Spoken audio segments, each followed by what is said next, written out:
Hello, I'm Jay Carpenter, founder of Desert Blockchain and Desert Blockchain Camps. And today we are at Desert Blockchain Camp, 27th Avenue and Georgia. I will stop screen sharing. And this is our Desert Blockchain Camp, 27th Avenue and Georgia open house for Saturday, October the 9th, 2021. It is 11 a.m. Arizona time. And today we're going to follow our usual format, which is from 11 a.m. Arizona and Pacific time until noon. We have a workshop, and today it's going to be Shane Sandler, blockchaingerist who operates CryptoCannoneer, and he's going to be talking about startup funding. And it's appropriate that Shane talk about this today because he has received $22,000 so far in grant funding and competition that he won through a competition via the Stellar Foundation and Stellar Community, which was voted upon for his CryptoCannoneer target range, as well as some other aspects of the platform that I'm sure he'll talk about today. And so he's going to be talking about different forms of startup funding that are available, particularly in the decentralized space. And then from noon to 1, we will turn off the video and everything will keep running. The live stream will keep running, but we will turn off the mics and we'll have lunch here, which is a networking opportunity. And then from 1 to 2 or 1 until, whenever we run out of things to talk about, we'll have an open session where you can join in the chat on the live stream, or if you're a Desert Blockchain citizen, you can you can join us via Zoom. So that'll be starting at 1 p.m. Arizona and Pacific time. And we will talk about, if anybody's interested, the Arizona Blockchain and Wearables Applied Research Center's program that has a $2.5 million in matching funds available for blockchain research programs, and then another $2.5 million in matching funds available for wearables research over I believe they've stretched it to like a 4-year period now, but check me on that. And last we talked to the Arizona Commerce Authority, there was a remaining $500,000 in matching funds available from the 2019 program for blockchain research. So if you're just tuning into this conversation, we've done multiple sessions on this program and opportunity. So if you look at our YouTube channel and our meetup page, you'll see various conversations we've had and presentations and so forth. So if you're interested in contacting me, you can reach me at jcarpenter, that's JAYCARPENTER at desertblockchain.com. So I will turn it over to Shane, and Shane can tell you about his experience with startup funding, his experience with applying to the Stellar community and winning the competition, and some other avenues that you might not be aware of for startup funding. So Shane, go ahead and take it away. And I am going to turn off my camera and audio. Great. Thank you for the introduction, Jay. As he said, I'm Shane, blockchaingerist, and I am so happy to be back after my little 2-week hiatus here. I went on vacation and then I moved across town. So I have been very busy, and in that time, I also won some funding, as Jay mentioned. So let me give you a quick rundown of my platform here, in case you're unfamiliar, a little demo, and then we will dive into it.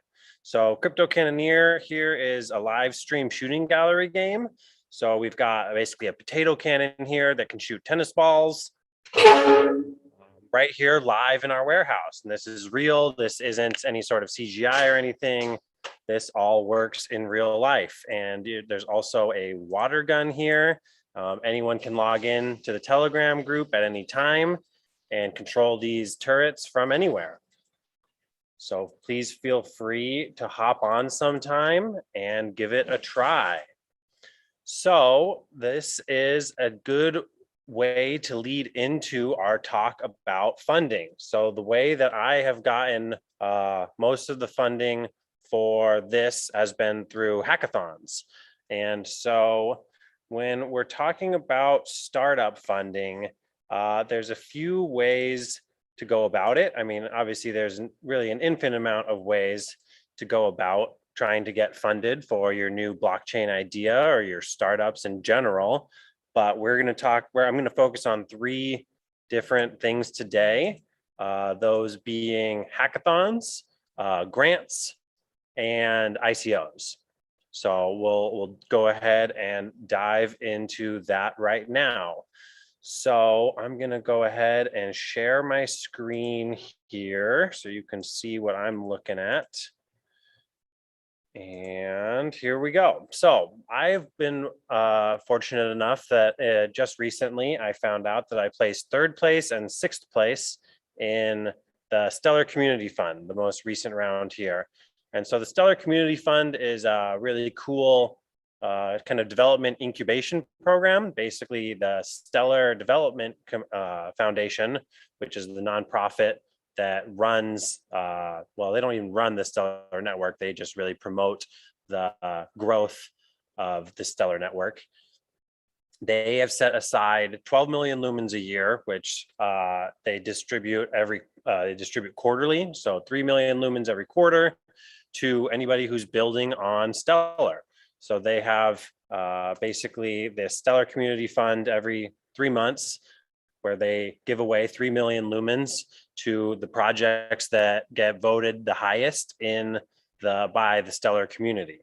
So lately, the Stellar lumens have been floating right around 33 cents. Actually, it's doing well the last few days, so it's actually gone up even more. But basically, at 3 million lumens per funding round, they're giving away about $1 million every 3 months, and so that's a really fantastic opportunity. And I think that that's an interesting way to potentially get some funding if you have a specific blockchain in mind that you want to build on, because Stellar is far from the only blockchain that has a program like this. I personally like Stellar, and I'm involved in the community, and it is just a natural fit for me and my project. And so I am primarily focused on the Stellar funding opportunities, since that is the ecosystem I'm building in. But I know that there are similar programs out there for many other networks. I know Waves does funding for like hackathons and developers. I know there's quite a few different places that you can get funding to build on Ethereum. I think Ripple even is doing some development funding nowadays. I know Solana has some pretty big programs. So if you have a specific blockchain in mind that you want to build on, I would definitely try to dive into that community and try to learn as much as you can about what funding opportunities there are surrounding that network, and see what the potential is there. Because regardless of what network you want to build on, chances are somebody out there is willing to fund or to reward promising projects that they think will draw attention and usage of the network. So it's really trying to be a symbiotic relationship. The Stellar Development Foundation wants to encourage people to develop useful products on their platform that drive adoption of the network, encourage people to have wallets, encourage transaction volume on the network, all of these things that help the Stellar network to be healthier, they want to encourage. And then obviously developers and startups and people want funding, and they want, not only is it a funding opportunity, but it's a great marketing opportunity to get your product or your idea or your startup out in front of the eyes of people who will really understand it. The people who are also developers, who are actively involved in the community, and people that can really give you sort of a higher overview of what you're building if you're looking for feedback. People who really understand the technology and the products behind it. I'm really excited to be talking about this topic today. Funding and money is something that I find really interesting.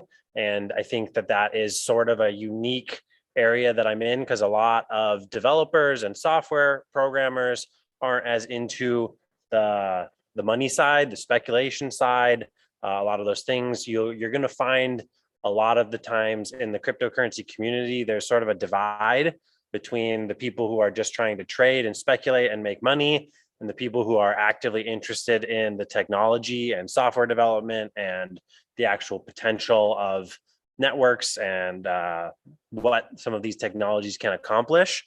And so sometimes you really get a chasm there between the people who just want to talk software and the people who just want to talk price. And I think that there is some fun gray stuff in the middle there, especially in the areas of like algorithmic trading and people who are trying to combine software with price action and money. Sorry, that's sort of a tangent there. So let me talk specifically about the Stellar Community Fund and then how that can potentially relate to other networks if you aren't specifically developing on Stellar. So the Stellar Community Fund is the next round is actually about to open up. I think it actually has opened up and submissions are due in about a month. So I think the submission closing date for this next round is November 7th. Yep, that's what that is right here. And then they spend about a week building up a judging panel and then another week or two in community discussion and community voting. And so basically you have to ask for how much money you want and it's a pass fail. So either you get funded completely or you don't get funded at all. So you don't want to ask for too much. You want people to be ready and willing to vote for you so that you can at least get funded and then move on to the next round if you need more money then. So the way that the Stellar Community Fund works is that only qualified members of or verified members of the Stellar community can vote. And the verification process is relatively simple if you've been an active member in some sort of way in the Stellar community. So in order to become verified, you need to either have been posting in the Reddit for Stellar or active in one of the other Stellar communities, whether it's the Keybase or the Discord. You just need to be able to prove that you've been an active member in the Stellar community for over a year, because they're just trying to avoid people doing basically bounty programs where somebody could offer, say, $1 to anyone who goes and votes for them, and then the voting just gets totally rigged and skewed to anybody who's offered up a bounty for votes. So the Stellar Development Fund or Stellar Community Fund has been a developing process over the last few years, and I'm liking the way that it's headed. And I liked the way that they did this last round where they only allowed the verified members to vote, even though that does drastically reduce the voting pool. I think that it really helps to make sure that all of the votes are quality and from people who actually have the best interest of the ecosystem in mind, not just trying to collect a payout to vote for someone who asked for it. So I'm just sort of scrolling through here. This is the current round. If we go over to previous winners, we should be able to see the last one. Let's see. So this is just kind of showing off some of their biggest winners. I think from this last round, the biggest winner got $230,000. So there definitely is a lot of money to be won just from this Stellar contest. And so this type of contest exists in some other form on a lot of other networks, like I've mentioned, but it really has a lot of similarity to a hackathon, so the very first money that I won for CryptoCannoneer, which really inspired me to get moved into this warehouse and really have a go at trying to build this out, was just from a general hackathon that wasn't specifically Stellar only. You didn't have to build on Stellar. It was sponsored by a few cryptocurrency and blockchain networks, and you could build on any of them. So let me pull that up real quick.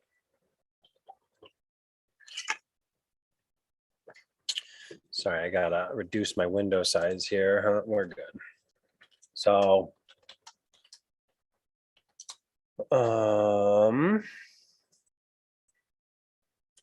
Let's see if I can find the winners for round 8 real quick.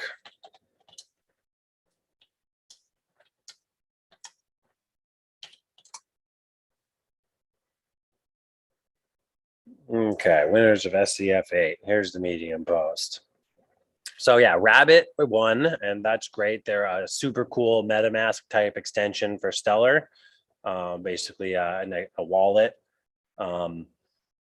Instant DAO is also very interesting. I'm actually probably going to be using them to incorporate some of the DAO elements of my ecosystem. And then there's me right there, CryptoCannoneer. That was my small ask. And then my bigger ask down here at 6th place. I broke it up into 2 different asks there, which seems to have worked out pretty well for me.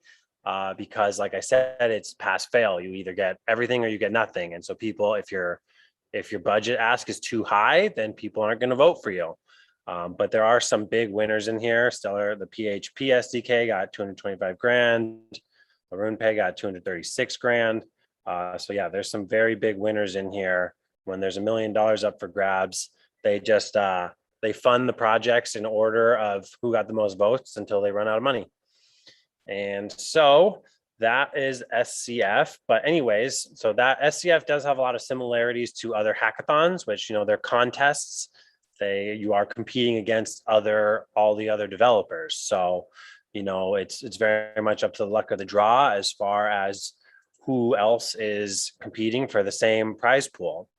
So going back to, so what I basically was getting at there was that if you do have a specific blockchain in mind that you want to develop on, definitely look into that. There's huge opportunities there to get some funding and to get your project in front of the eyes of people who are already building on that network, who can give you some real good feedback and advice and really help you to understand. So anyways, my first funding that I won was through the Encode Club, which is more traditional hackathon. It was called Hack the System.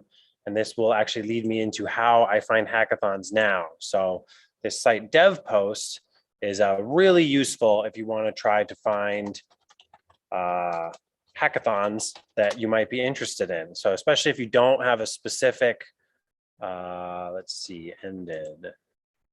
If you don't have a specific blockchain network that you're trying to build on, this could be a fun, interesting way for you to learn a new network, or figure out what type of chain you might want to build on. And let's see if I can get this to show what I want. Maybe it's too old. Anyways, so this shows you, so DevPost is a really great place to find new hackathons that are available and all sorts of potential funding opportunities. So like right here, this Ignition Solana hackathon has $5 million in prizes available, but also 5,000 participants. So the first thing you're going to notice when you start exploring hackathons is the more money available, the more people who are going to try. But the other catch there is that a lot of people who participants just is telling you how many people have registered. A large portion of them won't end up submitting anything. I think that for I've submitted to 2 or 3 hackathons now. I think that one of them had originally, so they said 600 participants and ended up with like less than 60 actual submissions. And so that was one thing that I wanted to mention for some of these smaller hackathons, and especially for some of the smaller hackathons that have smaller blockchains on them. So let's see if I can find one that isn't specific to a network. So like this is specifically a Solana hackathon. Let's see what PyTorch hackathon is.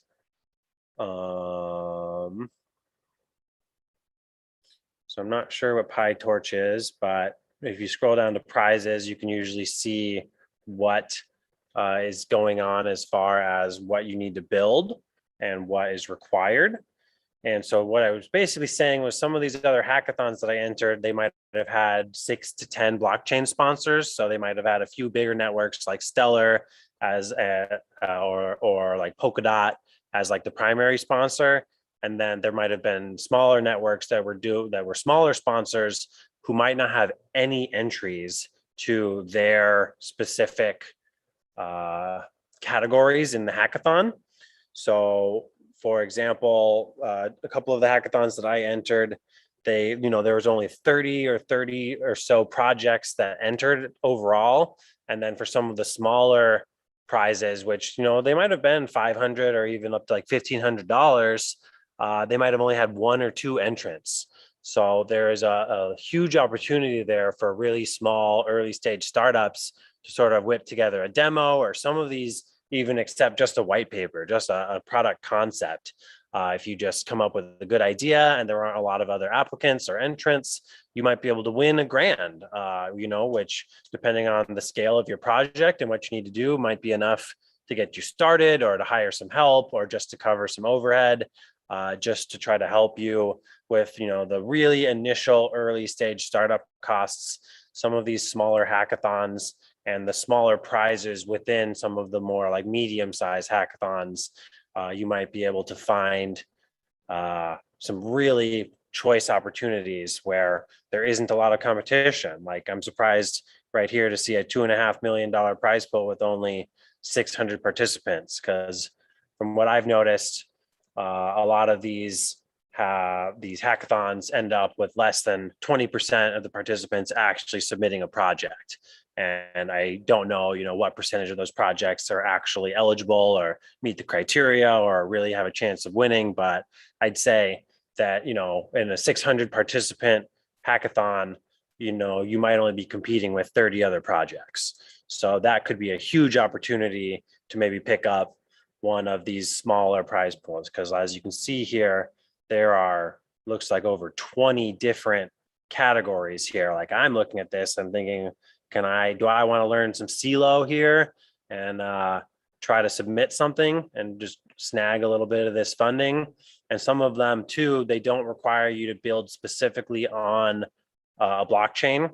So they might have sponsors that are specific chains, and they might be leaning more towards those entrants who use those chains, or they might have specific categories if you build on those chains, but then there might be other categories that don't require you to build on any of the sponsored chains. They just want any project that has to do with, it might be NFTs or cryptocurrency or whatever the theme of the hackathon might be. So it's definitely worth looking into some of these and just kind of taking a look at both the prizes here and the categories. And then the other thing you're going to want to look at is the rules. And a lot of times there is a category that says like specifically like submission requirements. Let's see, have open to these organizations, how to enter. A lot of times they'll tell you if you have to build on a specific blockchain or not. So like this here, the NFT and gaming track, to build an application to mint, sell NFTs, that could be really useful. And as of this moment, I haven't seen anything that specifically says you have to build on the CeeLo chain, but I would need to dive further into these rules to make sure of that. I guess since all the prizes are in CUSD, which I assume is some sort of CeeLo based USD token. So, if you want to learn about a new platform and a new cryptocurrency, this can be a really interesting and motivational way to do it. I know personally, I work a lot better with specific deadlines. So getting involved in a hackathon that has a specific deadline to it is really helpful for me, just to like make sure that I'm on track and, give me that specific date that something has to be done. So I would definitely recommend checking out this website, DevPost, and starting to search through some of these hackathons to see if there's any that are particularly relevant to you, or you can just look by submission date and see which ones are ending soon. And if you want to try to throw together a project to get something submitted, like right here, there's 17 grand up for grabs, and there's only 60 participants, and I bet less than half of them will actually enter. So if you had something you could hack together, or even just a pitch, like right here, this is just a proposal. So, I would say that you can definitely find a lot of great opportunities just by browsing through the hackathons available on DevPost. And it's pretty good about how you can search for things, whether you're looking for specifically about the prize pool or the submission date, or they've got tags for specific types of programming or specific types of use case, all sorts of things. So if you're specifically into IoT, you can check out the IoT based hacks. If you're specifically into, low code, no code, which these are both things that we're really into and I'm really into here, which is low code, no code, and IoT. So I'm definitely interested in some of these hacks. On top of that, you can use the search. So I think if you want to develop on a specific chain, like if you want to develop on Stellar, you could type in Stellar and see what there is available specifically for that blockchain. I think Solana is hot right now, so you can put in Solana and see what's available there. There's a fair amount of Ethereum developers out there. So these are all just different ways you can use this tool. It's a really useful way just to find potential hackathons out there. If you're going to go this route as far as submitting your hackathon projects, a good thing to realize is that it's a pitch. It's a funding pitch. It's also sort of like a Shark Tank pitch in a way. A lot of times the people who have the best products don't necessarily get funded. Sometimes the people who just have the best pitch or the best video presentation or the best explanation of what they maybe want to build, they might win over somebody who has a more refined, developed product, but didn't present it clearly. So I think that if you have skills in video editing or writing, or you have a community or people out there that can help you with that, that can be hugely beneficial in crafting your hackathon posts and your hackathon submissions so that you can get funded, because it is an effort in marketing. Absolutely. It's a pitch, and sometimes the people who have the best products or have like fully developed out, really nice MVPs, they just kind of hope that the product will speak for itself and they don't present it very well. And that doesn't work out very well in most cases. You really want to make sure that people can understand your project quickly and why they should fund you. What good does it do for the ecosystem that you're building on? How does it meet the criteria of whatever track or specifically what pitch you're trying to do as far as that hackathon goes? So it very much is like a pitch or like an interviewing technique to really answer the question that was asked and present a solution that is most appealing to the judges and the network and sort of the overall theme and criteria of that hackathon. And that can be, having a really polished and quality video presentation can go further than having a polished and clean MVP. That's just sort of the way that it is. It's just like interviewers who are looking at 10,000 resumes and they only look at yours for 7 seconds. Like, you really have the same thing going on with these hackathons and these other types of funding contests. You're really competing for people's attention. So you've got to be really clear and attention grabbing and make people want to learn more about your project. If you open up with a very boring video of you just immediately diving into all the details and the nitty gritty of your project, people are probably going to click away to something that seems more exciting or just presents itself a little bit better, just because of a short attention span. And that is sort of just the reality of the climate that we're in these days, and is that you're competing for attention and you're competing to even get people to listen to your pitch. So if you don't have a strong opening and a strong pitch that grabs their attention and keeps them interested in listening, you're really going to hurt your chances. So I think that this hackathon approach definitely requires sort of that specific mindset. And if you don't like pitching and you don't like creating video content or writing content and really talking about your project or even your concept, these might not be the best for you, because if you're like just really into the development and you don't like having to do like the sales pitch type of stuff, you might want to find someone to help you who does like that, or you might want to move on to some other potential options. So I will go ahead and now move into talking about grants briefly. Grants, I don't have as much experience with. We are trying to get involved in some of them ourselves here. Like Jay has mentioned multiple times, and we will be talking about more this afternoon. Arizona has the applied research funding from the AZ Commerce Society about the blockchain and wearables. And so grants, I think, my understanding and my experience, my limited experience with them, is that it's a lot more technical writing. It's a lot more about talking about the pitch and what it can potentially do for research, or typically the advancement of education is a large element in grant funding, and that is far less flashy marketing hype than sort of the hackathon side of things. So if you are more inclined to do technical writing and research and work in that way, then the grants might be more tuned to your style than hackathons are.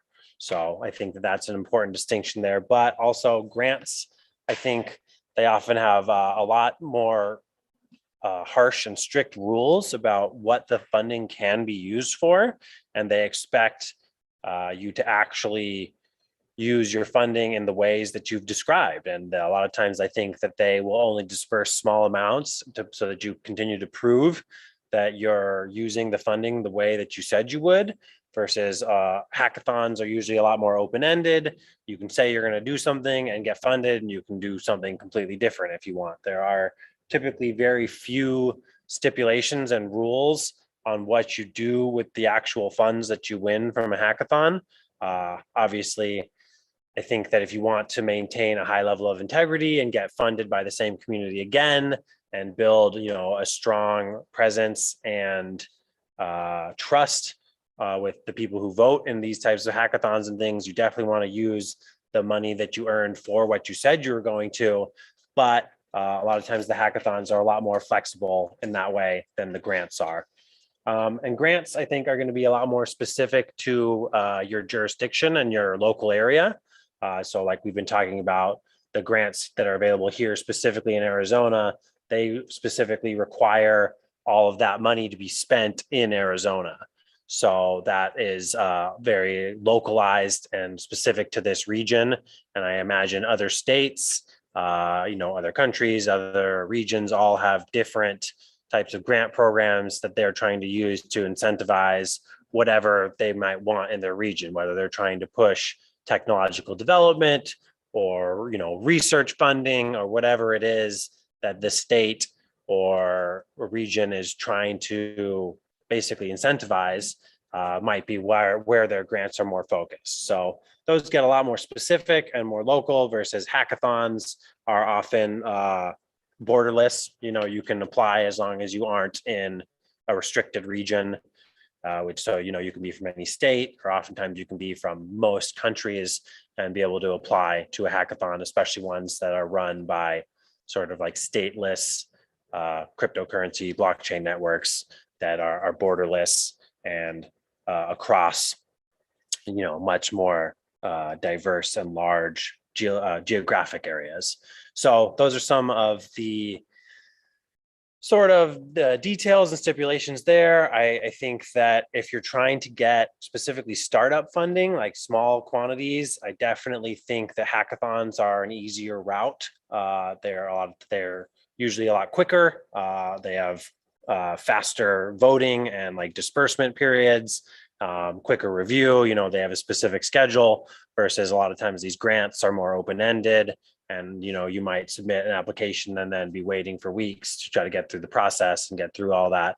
So if you need more money and you are able to follow all these specific stipulations that go with the grant program, the grant might be for you. Or if you're smaller and you need less money and you're just trying to move quickly, then hackathons and start might be better for your startup funding. And then that is going to bring me to the other interesting funding opportunity that I want to talk about, which is ICOs. So an ICO is an initial coin offering. They really hit their heyday in like 2017 when just things were wildly speculative and going crazy. And they've cooled off a lot now. And the space is kind of rampant with scams. And so it's really hard to kind of distinguish yourself and prove that you are reputable in that space.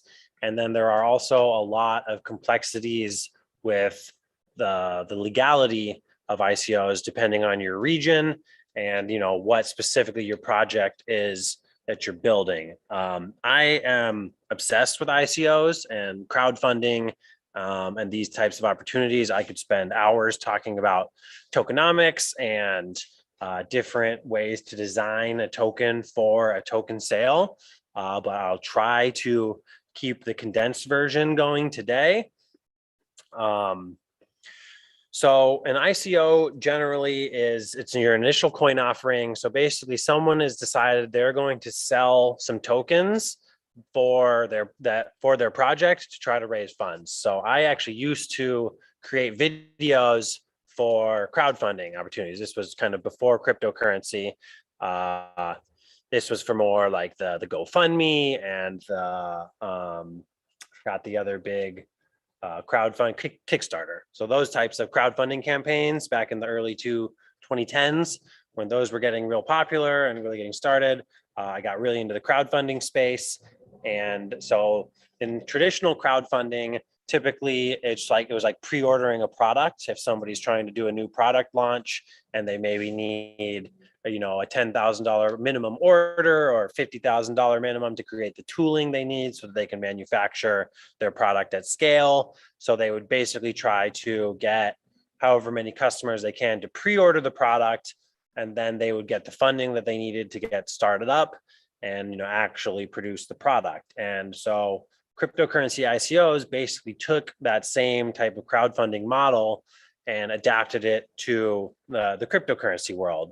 And so a lot of the times what you'll see in cryptocurrency ICOs, and it's really common in these meme coins, like these Shiba Inus and those kinds of things, is what you have is a deflationary token. So deflationary and inflationary tokens are really critical to the potential speculative price action of a new token. So basically, what a lot of people who are doing ICOs do is they mint a specific amount of tokens right at the beginning, right for the ICO. Oftentimes it's tied to how much funding they received. And then that smart contract immutably and irrevocably says that no more of these tokens can ever be minted. And so that creates basically a deflationary ecosystem where there's a set amount of tokens, there can never be more, and as long as demand continues to go up, then the price of the token should logically continue to go up. This is a very interesting sort of dynamic for creating an ICO. It is a large contributor to people, a lot of the people who attribute cryptocurrencies to being scams or Ponzi schemes or pyramid schemes. This element right there is a major contributor to that, because essentially when you create an ICO like that, it's pretty much just a get in early and then try to get out at a higher price type of situation, especially on these meme coins where the token doesn't really have any utility value. It's literally just being traded between the people who are just basically, it's only speculators trading on it, which is how a lot of these assets end up getting labeled as unregulated securities, at least. So now, sorry, I sort of dove into something that's very specific to us here in the USA. These unregulated securities and the consumer protections trying to keep basically investors who are not knowledgeable about these things out of dangerous assets that are, highly risky, and they are essentially just pyramid schemes or Ponzi schemes where people are just hoarding the resources to try to artificially inflate the price and then dump them on someone else. And so that is a bit morally questionable in my opinion, but it is a common practice. And so that's why a lot of people can dub the ICO scene all scams, or, that's why regulators are really starting to take a lot more interest in this space, because a lot of that stuff is really flirting the line between what is technically legal, which is these multi-level marketing schemes, versus what is illegal, which is these pyramid and Ponzi schemes. And especially because the regulation is so murky or so far behind or just non-existent in a lot of these areas, people really try to flirt with those borders or try to subvert some of the laws that do exist. And so there's a lot of gray area there. So if you're trying to use an ICO as your crowdfunding methodology, especially if you're an American, you need to be really careful and really check out the legal scene and situation with what you're trying to build, because every token is different. So if you create specifically a deflationary token, like I was just describing, you need to be really aware of something called the Howie Test, which the Howie Test is how the Securities and Exchange Commission here in the USA determines if something is deemed a security. So basically, the short version of it is that if people invest money into your product with an expectation of making a profit without doing any work, that's pretty much a security. And that is largely what a lot of these ICO developers and promoters have created, is they're offering some coin that has a very limited supply, and they're promising that they're going to increase the demand for it, and therefore the price is going to go up, and so you're going to make a profit by doing nothing but holding their token. Those are almost certainly going to be deemed securities here, and unregulated securities here in the US, which come with very hefty fines and I think potentially even jail time. It's a very serious bit of financial law that you don't want to be on the wrong side of. But there are ways to create ICOs and funding opportunities that don't involve unregistered securities and making promises of profit. So a large portion of staying on the right side of securities law is how you present your product and how you market it. If you're promising huge returns and you're promising the safety of this investment, you're definitely going to get yourself into trouble. And, for some of these small guys, they might not have time for you and they might be too busy going after the bigger fish, but it's not really something that you want to play around with, in my opinion, on the wrong side of that. But if you don't create it as an unregistered security and you don't make wild promises of profit and you are very clear and upfront about the risks involved, you can definitely help to protect yourself. So this gets me into some of the inflationary tokens that exist. So deflationary tokens, they're designed so that the supply either stays the same or gets smaller and the demand goes up and the price goes up, versus inflationary tokens are designed so that more and more tokens are constantly being created. So they don't have that intrinsic price drive, that intrinsic sort of element that makes the number go up, as is said in a lot of these communities. And so when you create a token like that, it's much easier to be on, to basically present it and show it as not an investment. It's not something that you want to hold. It's not something that you expect to have the value go up because it's inflationary. You are basically guaranteeing that the value is actually going to go down and you want to spend it. That is actually a major element of how USD works. Real American dollars are designed with about a 3% inflation annually, specifically to stimulate the economy. It makes people spend their money. Instead of holding on to dollars, they put it into real estate or whatever they want to invest in, or the stock market, whatever they want to invest in and whatever they want to spend on, because they know that those dollars are going to be worth less next year.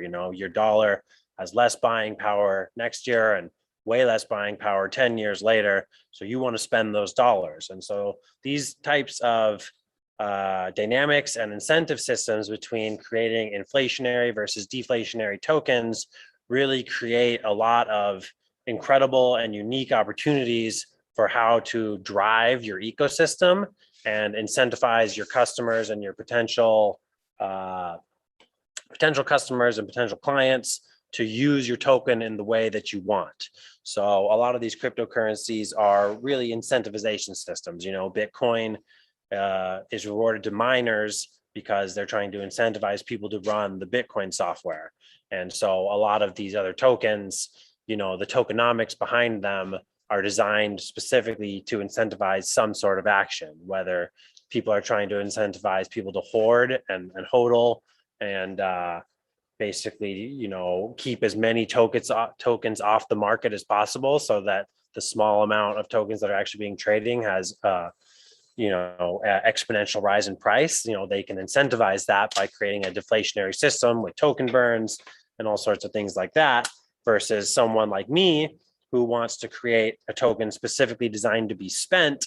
We can design an inflationary system that helps people to really spend. And I think that there's a really important element there as far as utility value, depending on what your token does. So a lot of people and a lot of companies and businesses and a lot of the tokens out there that you can see that haven't gone away, that were from the ICO days of 2017, 2018, when ICOs were really, really popular. A lot of them have tokens that have a really specific and important and useful utility function. So you can kind of think of a lot of these utility tokens as like a gift card program for like a software as a service. So for example, I use a trading bot called Krill. And in order to pay for their software as a service, their trade bot service, you have to use their Krill token. And so basically I bought, say, $50 worth of gift card for their service. But on top of that, it's designed as a deflationary token. So the hope there is that either you're going to resell that token later for more money or be able to redeem it for even more than $50 worth of that service that you actually want to use. So when these tokens have a specific utility function, then that sort of pushes them more towards like the MLM side of things, as opposed to just the straight up pyramid Ponzi scheme side of things, because there is an actual product involved. You can actually use that utility token for something. And that is sort of the basis behind my own plans for Turret Token, which is to create this in-game economy token that has a utility that is used to play games and buy premium content, and used for a lot of these actual elements for the game. So it's more of an in-game currency and a utility token versus just a completely speculative asset like some of these Dogecoins and Shiba Inus and these cryptocurrencies out there that don't have any utility function. They are purely speculative. And there are other tokens out there. So like network tokens, some of them did have ICOs and some of them didn't. I believe like Ripple did an ICO, but Stellar did not. And so network tokens definitely have like a utility function to them. If you want to be able to use the Ethereum network, you have to have some Ether. And if you want to be able to use the Stellar network, you have to have some lumens. So most people don't refer to network tokens as utility tokens, but they do have use cases. And then you've got like exchange tokens as well, which a lot of the exchange tokens were offered as ICOs as well. And those ones have very clear utility value, but they are also really coming under fire from regulators as far as how they're interacting with the financial space. For example, like the Binance coin can gets you reduced trading fees on Binance, but it also, Binance is going under heavy legal scrutiny in quite a few different jurisdictions. So those exchange tokens are really messing with what is legal and really starting to define some of the borders with regulators about what is going to be allowed and what isn't. So an ICO is a pretty tricky way to try to get startup funding. And I think that the space is so overwhelmed and overrun with just blatant scams and all these meme tokens, and then all these people who are just going to take the money and run. So ICO funding has really lost a lot of its luster in the last couple of years. And if you're going to try to do an ICO to get your startup funded, you're probably not going to be successful unless you have a large following already. So if you have, it doesn't really matter what your following is, whether it's a social media following or, an active group, discussion group on like a chat service or a Reddit or something like that. If you already have a big community out there who's ready to buy your token and, be speculative investors and go that route, then you have a much better chance of doing ICO funding. So in my opinion, at this point in, the way that the space has developed, ICO funding isn't really viable for early stage startups, but it can be viable for, mid-stage companies that have a bit of a community and a bit of a following, who are looking to grow or to introduce, another profit stream, or just really try to expand their reach and their marketing and get out there to more people.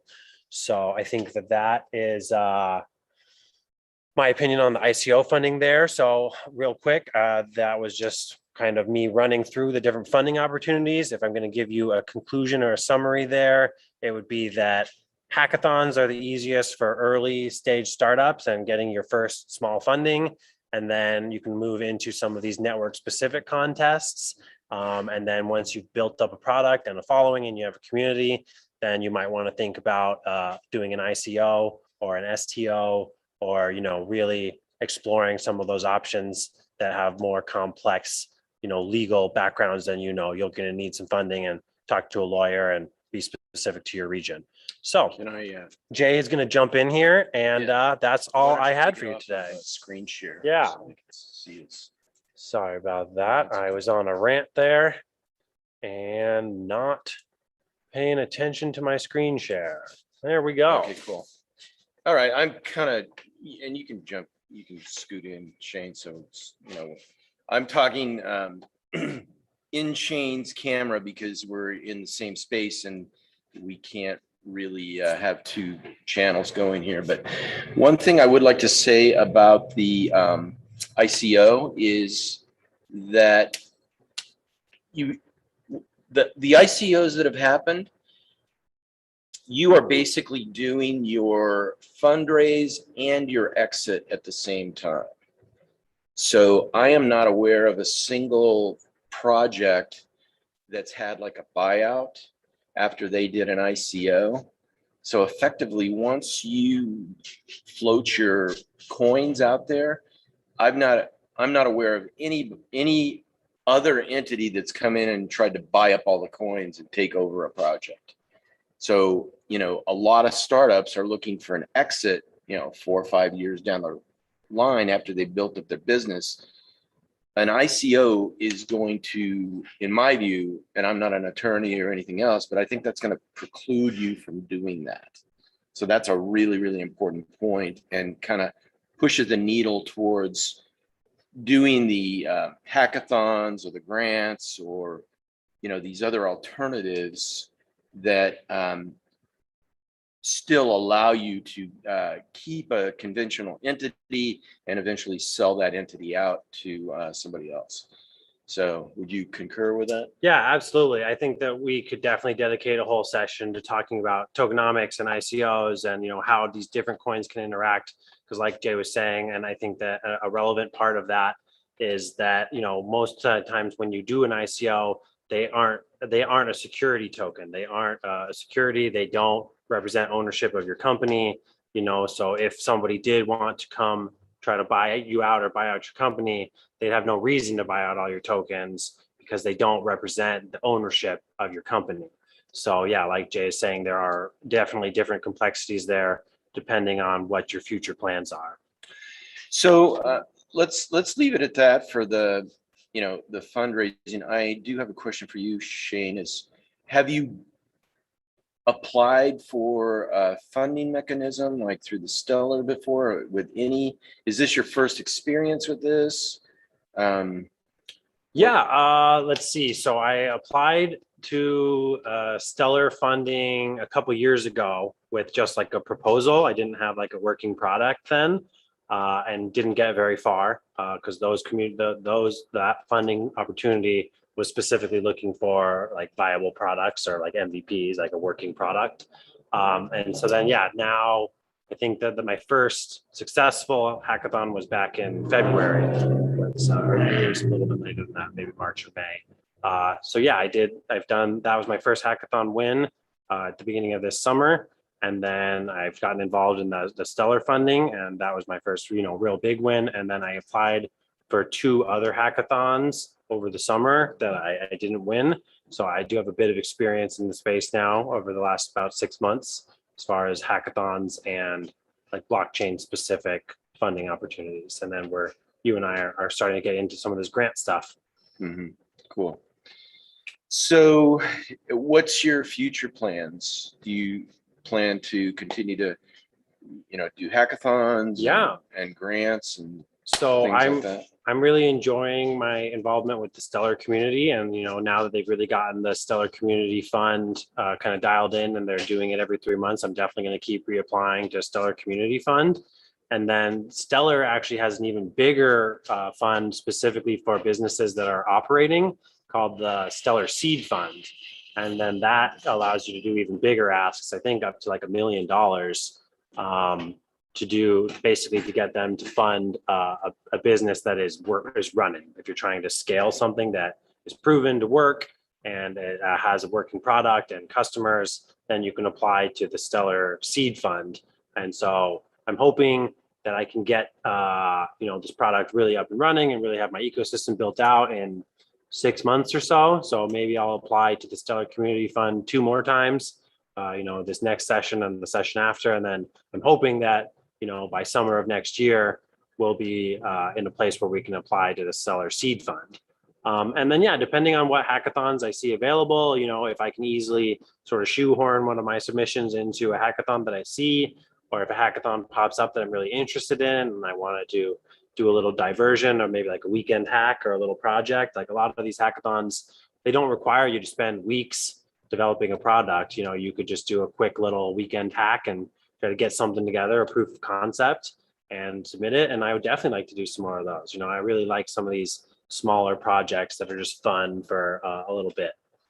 Yeah, hackathons are a great way not only to do like a proof of concept and to learn a particular platform, but it's also a great way to network with other people because you can connect with some amazing people through one of these events and, basically find additional talent that can really move your project forward.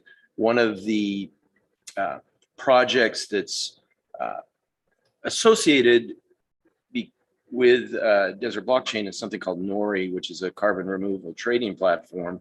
And Jason Horton is the co-organizer of Desert Blockchain, and he's their chief technical architect. But that was started as a hack project at a hackathon in Seattle. And they just received, I think it was $4 million in funding last fall, and they've got a operating product, and they're in a very, very desirable space right now in terms of carbon removal. So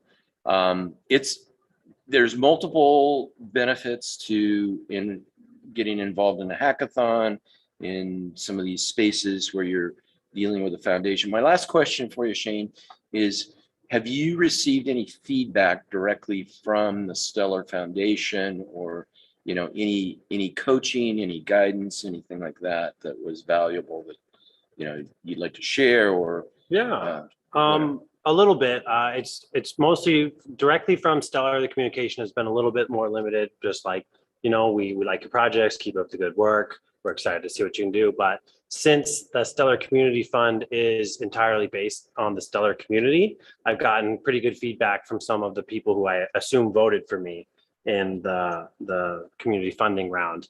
And so like the Stellar Community Fund specifically, they create a Discord channel for every buddy who basically advances through the first round. And so there's a whole Discord channel full of the Stellar Community Fund applicants and winners. And so that's where I've been getting some pretty good feedback from some of the people who have tried out CryptoCannoneer and are active developers in the Stellar community. And so then there's definitely been some good networking there. And I've met with a couple of the people who are working on some low code and no code things, kind of like what we're doing with Node-RED.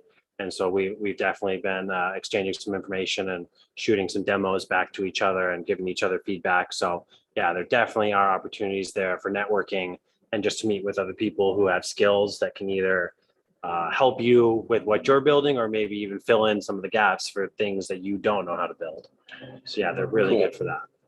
Well, why don't we wrap it up? We're at the end of our time. I would like to say that either next week or maybe the following week, we're planning to do a little initial look and exploration into Influx Db, which is very compatible with Node-RED and Raspberry Pis.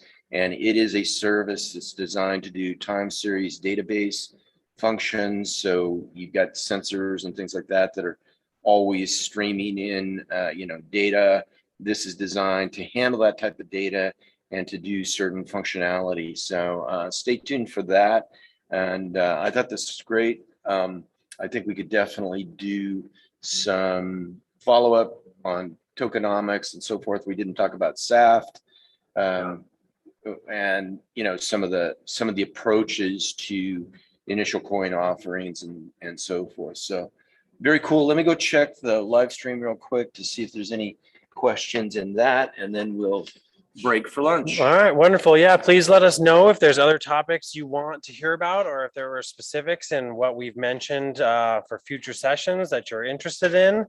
And we appreciate it and hope that you're all getting something from these sessions.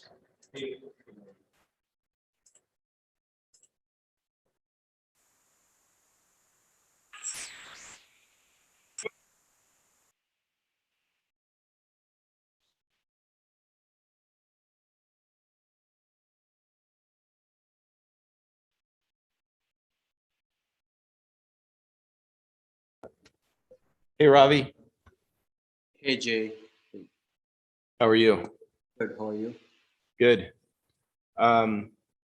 Sorry about not letting you in for a while. We were just getting ready to wrap it up and go into lunch break. Do you have any questions, any comments, anything? No, I'm fine. So basically, Varun said he will also join at 1 o'clock. Okay. So probably and then we'll start our conversation at 1. Okay. Yeah. Cool. Very cool. Awesome. So I will see you back at 1. I'm going to go on screen share and turn off my video and audio. So, okay. Cool.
Jay's got a power strip there, and I've got one up here. I got you.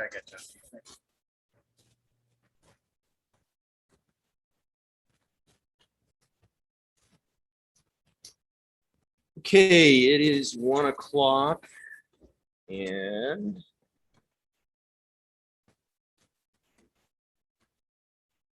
okay, we are going to open it up to the community portion right now. So we are still live streaming and this is being recorded locally. And this is the portion, it's 1 o'clock. This is the portion where we are we just basically open it up for community comments, community discussion, and so forth. So I don't see anybody on other than Ravi. So I think we have one other person that's going to join us. And if there's no external participation, then we'll turn off the live stream and have a conversation about this stuff. And I see only one person on the live stream, and I'm pretty sure that's an internal person. So, any general topics, anybody?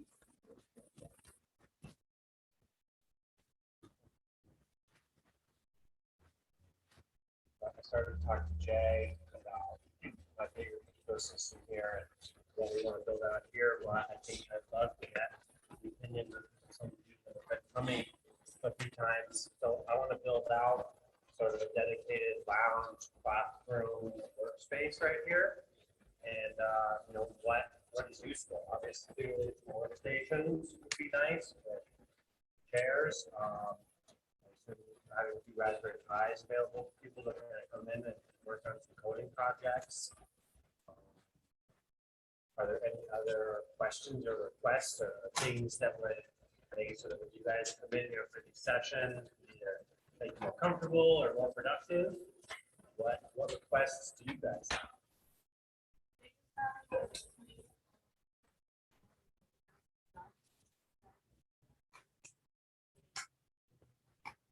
Yeah, there is that, but more so like Jay sort of builds this out every Saturday morning. He sets these chairs up, he sets that TV up, and I would like it so he doesn't have to do that every week.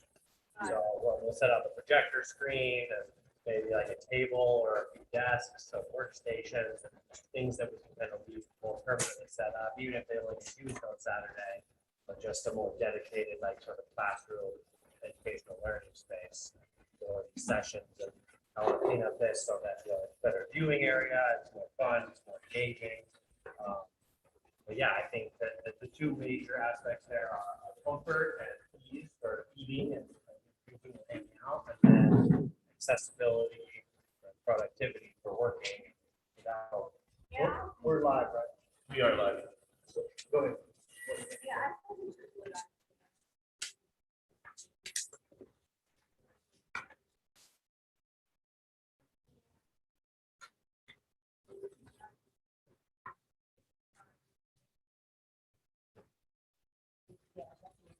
Yeah.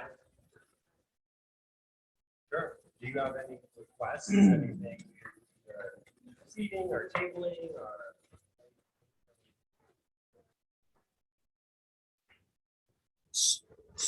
So here's what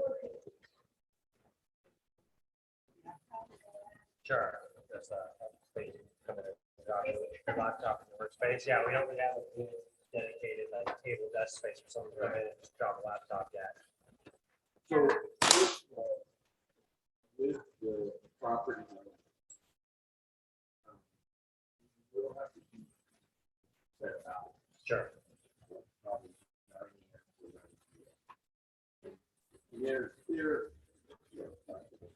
If we want to have a big weekend, for a while. Yeah. They get Especially with PJs. But what I would like to do is I like to have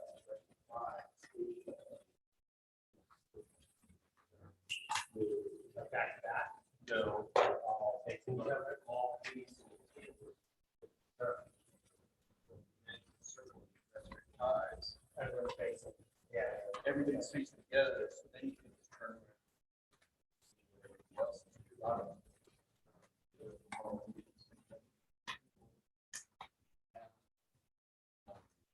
screens. Back here. Okay. Watching this.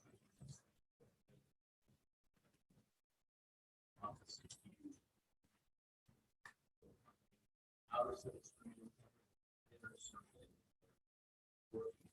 So like if, yeah, like we'll say there's 6 like individual workstations and circle, and somebody needs help, then task is pretty much the way. And all you have to do, see what else somebody else is working on.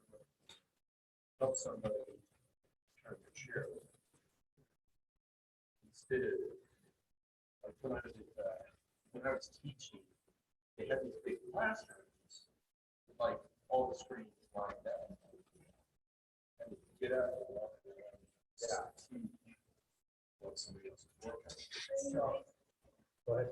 In this case, basically,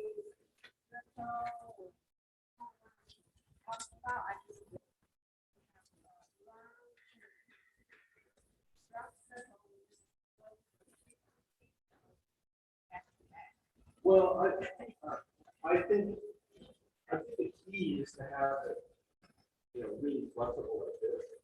If you don't like that circle configuration. I mean, I think it's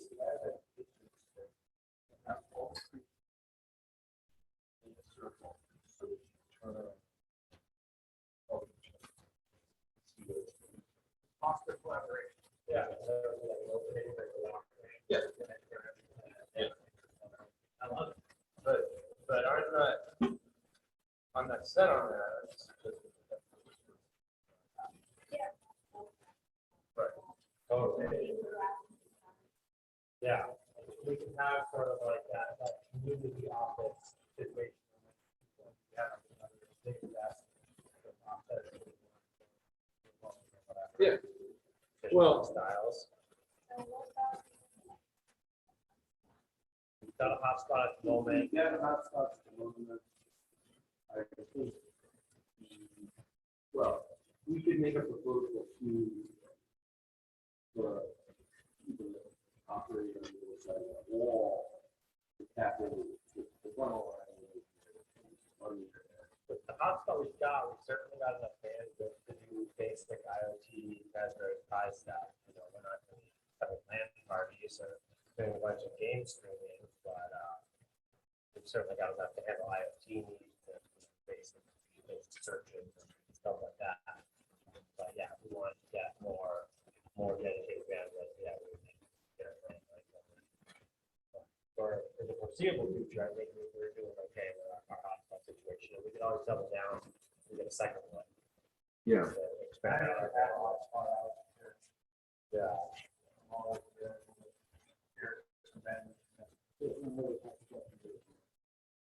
So.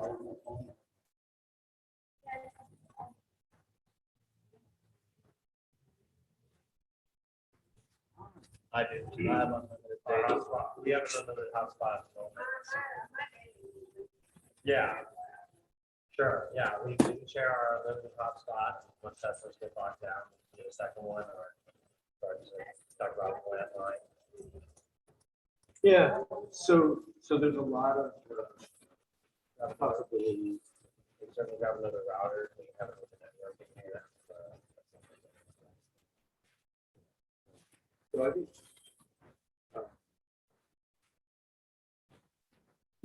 keep it flexible, keep it fluid.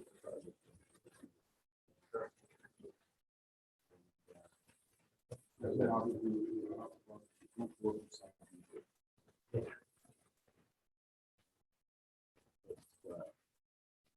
for the, in the cage, we could run, we'll explore that.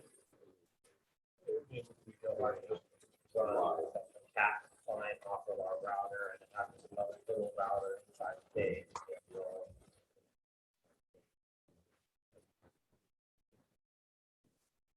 You said you had a suggestion? Well, it's an open floor. I'm gonna Yeah. shut down the live stream and the recording. Or I'll keep the recording going. But I'll turn off the live stream so that we're not covered. My Twitch stream is still running. I can turn it off. Why don't you turn off the Twitch stream?